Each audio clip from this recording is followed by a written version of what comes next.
السلام علیکم میرے عزیز پاکستانی بھائیوں اور بہنوں۔ آج میں آپ سے دل کی ایک ایسی بات شیئر کرنے جا رہا ہوں جو شاید آپ سب کے دل میں کہنے کا ہی چھپی ہوئی ہے، لیکن کوئی کھل کر کہنے کی ہمت نہیں کرتا۔ ہم سب جانتے ہیں کہ ہمارے ملک میں غربت، بے روزگاری اور ناانصافی کا کیا عالم ہے، مگر سوال یہ ہے کہ ذمہ دار کون ہے؟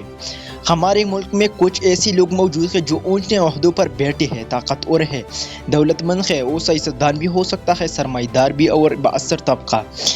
ان سب کا ایک ہی مقصد ہے، اپنے مفاد کے لیے عوام کا خون چوسنا۔ یہ وہ لوگ ہیں جو دنوں میں ارب پتی بن جاتی ہے، اور دوسری طرف ایک غریب باپ کے پاس اتنے پیسے نہیں ہوتے کہ وہ اپنے بچے کے لیے 2 وقت کی روٹی خرید سکے۔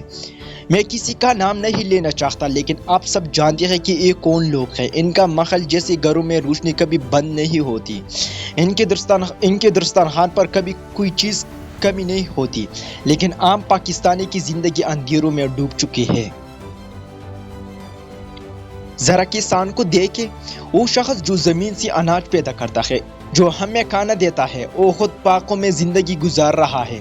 وہ دن رات دھوپ میں، مٹی میں، بارش میں محنت کرتا ہے، لیکن جب فصل بیچنے جاتا ہے تو اس کی قیمت اتنی کم ملتی ہے کہ اس کی محنت کا صلہ صرف آنکھوں کی آنسو ہوتی ہے۔ وہی کسان جو اس ملک کی ریڑھ کی ہڈی ہے، آج وہ اپنی جان سے مایوس ہو چکا ہے۔ اب آئیے ان سپاہیوں کی طرف دیکھیں جو ہماری حفاظت کے لیے اپنی جانیں ہتھیلی پر رکھ کر سرحدوں پر کھڑے ہیں۔ ہماری فوجی، ہماری سیکیورٹی گارڈز، وہ جو دن رات ہمیں محفوظ رکھتے ہیں، ان کی تنخواہ اتنی کم ہے کہ گھر کا خرچہ پورا نہیں ہوتا۔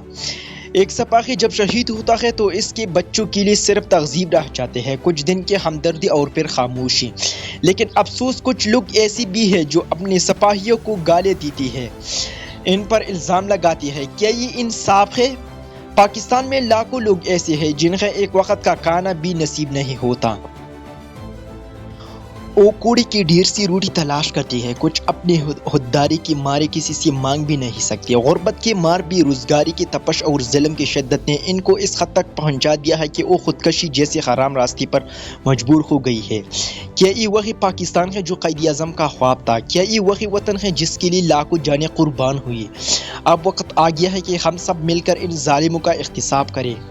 میری حکومت پاکستان سے ایک دل سے اپیل ہے کہ ان تمام کرپٹ افراد کے بینک اکاؤنٹس کی مکمل چھان بین کی جائے۔ جو شخص بھی کرپشن میں ملوث پایا جائے، چاہے وہ کتنا ہی بڑا کیوں نہ ہو، اس کے خلاف کارروائی ہو۔ احتساب کے بغیر ترقی ممکن نہیں، انصاف کے بغیر خوشحالی نہیں آ سکتی۔ جب تک عام آدمی کو اس کا حق نہیں ملے گا، جب تک ایک مزدور، ایک کسان، ایک سپاہی، ایک ریڑھی والا، ایک طالب علم خوش نہیں ہوگا، تب تک یہ ملک کبھی ترقی نہیں کرے گا۔ آئے ہم سب ایک ہو جائیں، اپنے حق کے لیے آواز بلند کریں، ظلم کے خلاف بولیں۔ اللہ تعالی ہمارے ملک پاکستان کی حفاظت فرمائے اور ان سب ظالموں کو انصاف دے۔ آمین۔ پاکستان زندہ باد۔